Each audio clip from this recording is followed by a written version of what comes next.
Channel talent Victor पे मैं हूं आपका दोस्त वरुण सिंह और मैं अंजलि संधू। दोस्तों, हमारे पिछले आईलेट्स की वीडियो में हम अपनी गेस्ट से मिले थे, अंजलि संधू जी से।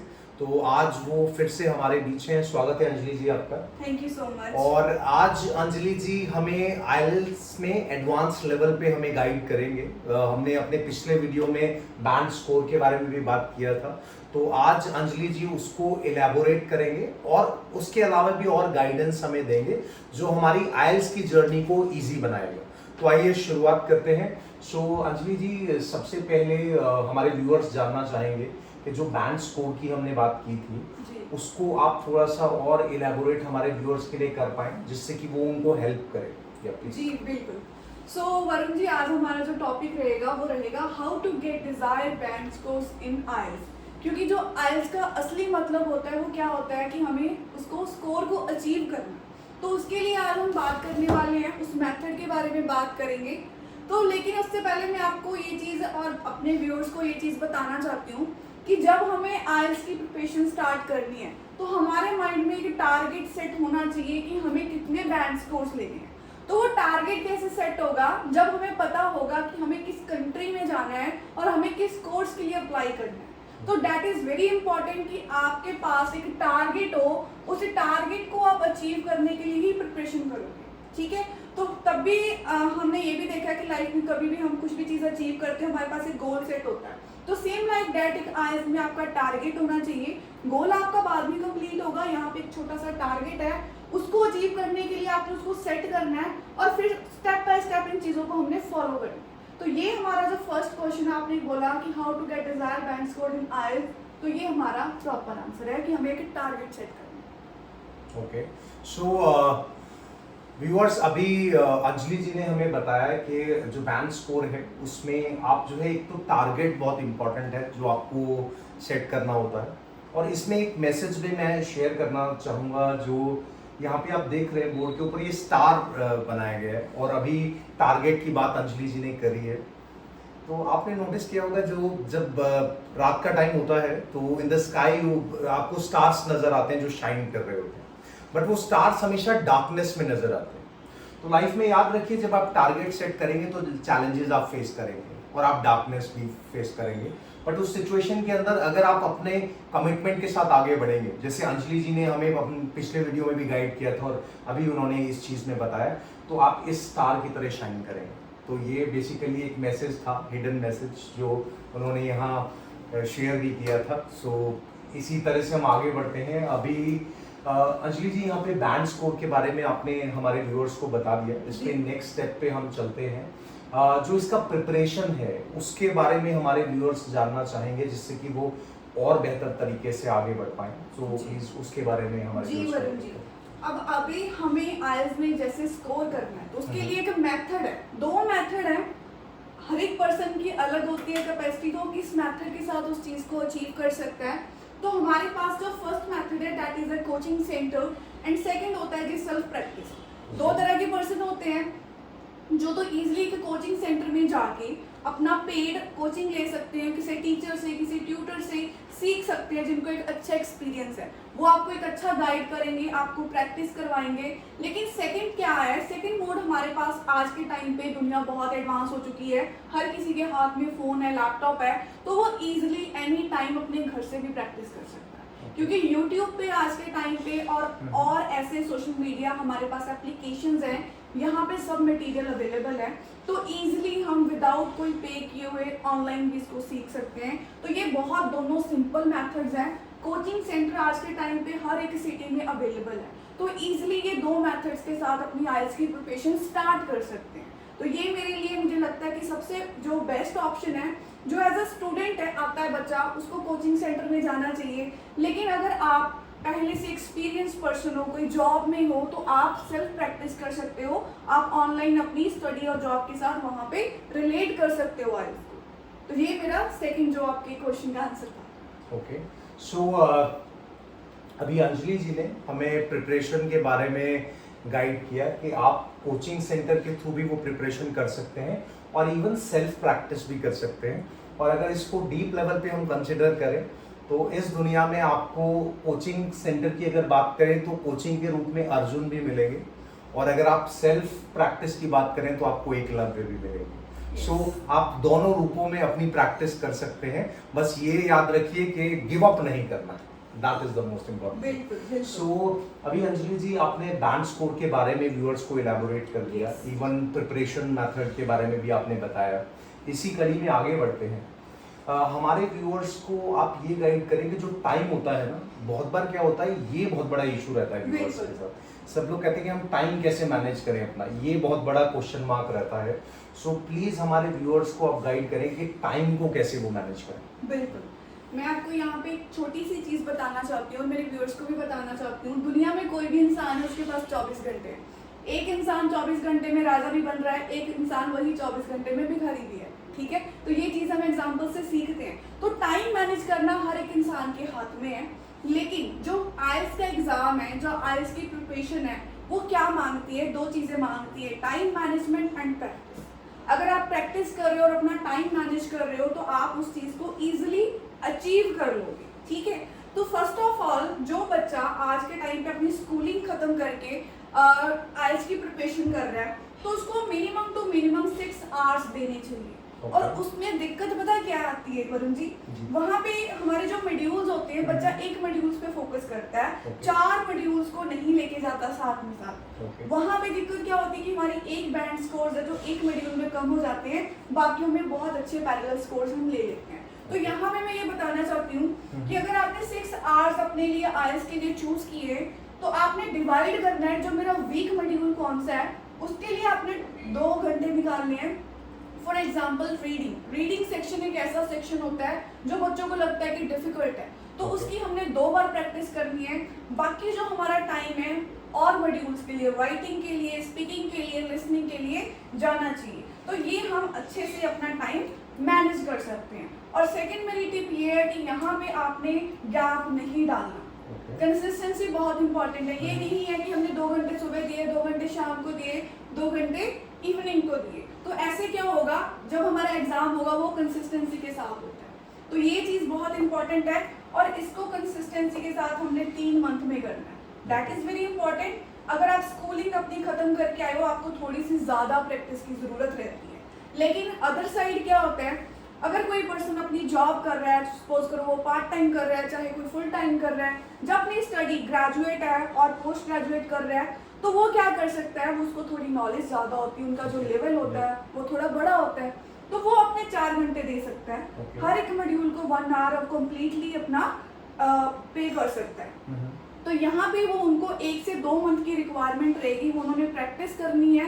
प्रैक्टिस करके वो इजीली अपने टारगेट को अचीव कर सकते हैं। तो ये इजीली अपना टाइम मैनेजमेंट, जो भी उनको लगता है कि मैं मॉर्निंग अवेलेबल हूँ, इवनिंग अवेलेबल हूँ, लेट नाइट अवेलेबल हूँ, और जिस टाइम पे वो फ्रेश है वो उस चीज़ को प्रिपरेशन के साथ अपनी स्टार्ट कर सकते हैं। तो ये सिंपल मेथड है टाइम को प्रिपेयर करने के लिए। ओके, सो आज जो भी मैसेज हमें मिल रहा है उसमें कुछ ना कुछ बारीक बात छुपी है। अभी जब अंजलि जी टाइम मैनेजमेंट के बारे में गाइड कर रहे थे, तो जब उन्होंने ये वर्ड बोला कि कंसिस्टेंसी बहुत इम्पोर्टेंट है, और उन्होंने ये भी बताया कि जो 12th वाला बच्चा है उसको कितने आवर्स देने की ज़रूरत है, और जो जॉब में है और स्टडीज़ में है उनको कितने आवर्स देने की ज़रूरत है। तो उन्होंने जब कंसिस्टेंसी पे फोकस किया, उन्होंने कहा ये नहीं है कि आपको 2-3 दिन आपने तैयारी कर ली और उसके बाद छोड़ दिया। सो कंसिस्टेंसी इसलिए इंपॉर्टेंट है, जैसे छोटे से एग्जांपल से आप रिलेट करिए। There is a saying that 1 apple a day keeps the doctor away. अगर आप 1 एप्पल खाते हैं तो डॉक्टर दूर रहता है, बट ऐसा नहीं है कि आप एक ही दिन में 20 एप्पल खा लेंगे, तो यकीन मानिए आपकी सेहत को नुकसान हो जाएगा। दैट मीन्स रोज आपको 1 एप्पल खाना है, और जब आप कंटिन्यूअसली उसको कुछ टाइम तक करेंगे तो आपकी लाइफ में ऑटोमेटिकली एक इम्पैक्ट आएगा जिसको आप खुद महसूस करेंगे।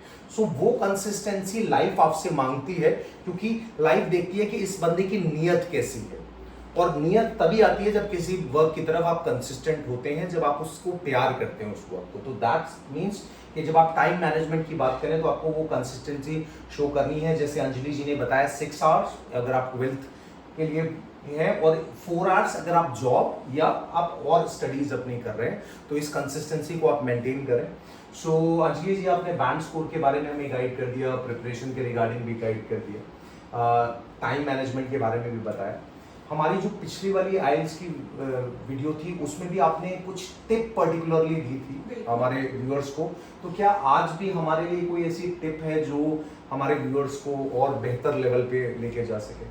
जी वरुण जी, बिल्कुल। आज मेरे पास 2 टिप्स हैं।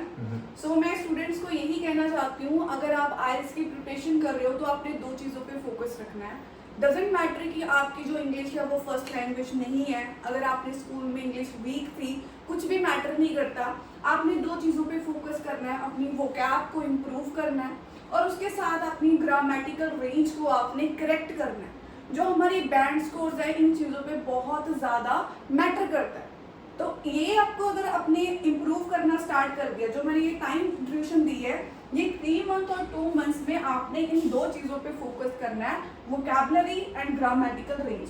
अगर आपने इसको अपने आप पे प्रॉपर कर लिया तो आप अपनी टारगेट को अचीव कर सकते हो। और सेकेंडली, एक मेरे स्टूडेंट्स के माइंड में बहुत क्वेश्चन था जो मैं आप लोगों का भी है ना वो डाउट दूर करना चाहती हूँ कि जब हमारा स्पीकिंग सेक्शन आता है, जब हमारी एक इंटरव्यू होती है, तो हमारा एक नेचुरल जो एक्सेंट होता है ना, वो हम चेंज करना स्टार्ट कर देते हैं। तो वहाँ पे क्या होता है, जो सामने वाला पर्सन है वो पकड़ लेता है, क्योंकि हम उस चीज़ पे क्या कर रहे हैं, हम अपने नेचुरल चीज़ को चेंज कर रहे हैं, उसको लग रहा है ये आर्टिफिशियल है, तो वहाँ पे दिक्कत आ जाती है। तो अगर हम इंग्लिश में भी बात कर रहे हैं तो जो हमारा एक्सेंट है वो नेचुरल होना चाहिए। तो जितना हम नेचुरल रहेंगे और जितनी हमारी नेचुरल इंग्लिश निकलेगी, वही हमारा जो इम्पैक्ट है वो अच्छा डालेगी और आपको एक अच्छे बैंड स्कोर्स लेने में हेल्पफुल रहेगी। तो ये दोनों टिप्स थी मेरी तरफ से, होपफुली बहुत सारे स्टूडेंट्स को हेल्पफुल रहेंगी। अगर फिर भी इनके डाउट्स रहते हैं तो हम आगे वीडियोस बनाएंगे और इनकी हेल्प करेंगे। ओके, सो व्यूअर्स, अभी जब अंजलि जी ने जो टिप दी, जिसमें उन्होंने ये बात किया कि अगर आपको लगता है कि आपका जो इंग्लिश है, ग्रामेटिकल पार्ट है, उसमें आपको लगता है आपका वीक पार्ट है, तो कभी घबराइए मत। आपको एक बच्चा था जो इस धरती का सबसे दब्बू बच्चा था और उसको डर लगता था लोगों का सामना करते हुए। इस वक्त उस बच्चे को जो अपने बड़े रूप में आ गया, बट है वही अंदर से आज भी वो बच्चा, उसको आप अपने सामने देख रहे हैं। मैं वही दब्बू बच्चा हूँ जो अपने ही बर्थडे में नहीं होता था, और आज मैं औरों के बर्थडे में भी जाता हूँ और सेलिब्रेट करता हूँ लाइफ। तो जब आप कोई चीज़ रेगुलरली करते हैं और प्रैक्टिस कर लेते हैं तो डर खत्म हो जाता है। तो एक तो वो चीज़ करिए, और दूसरा जो अंजलि जी ने बताया कि अपना नेचुरल एक्सेंट नहीं आपने छोड़ना है। इसको मैं एक्सप्लेन करूंगा आपके सामने थोड़ा सा एक्ट के फॉर्म में। जैसे मैं बोलूंगा, India is such a wonderful country, you know, the people are so beautiful, तो ये ऐसा लग रहा है कि मैं एक्ट कर रहा हूँ। और मैं इसको नेचुरली बोलूँ तो India is a wonderful country, people are so beautiful, you love meeting them and you enjoy life. आपको दोनों में डिफरेंस नजर आ रहा है। पहले में मैंने एक्ट करने की कोशिश करी और दूसरे में नेचुरल था, मेरी मुस्कुराहट नेचुरल आ गई। तो ये होता है नेचुरलिटी का फर्क जो अंजलि जी ने अभी शेयर किया। सो आज हमें बहुत सारी डिटेल्स पता चली। Thanks a lot Anjali ji for your kind cooperation, और आपने इतने अच्छे से हमारे व्यूअर्स को गाइड किया। हम हमेशा अपना वीडियो जो है स्टोरी के साथ एंड करते हैं। पिछली बार भी हमने एक स्टोरी शेयर करी थी। आज की स्टोरी जो है, पिछली वाली स्टोरी जो हमने आइल्स की वीडियो में शेयर करी थी वो राजा की थी, आज की स्टोरी एक रानी की है। क्या बात है। तो क्या है, एक रानी थी, बहुत बहादुर थी। तो उसके हर जगह चर्चे थे कि बहुत बहादुर है, कभी घबराती नहीं है, हर चैलेंज को फेस करती है।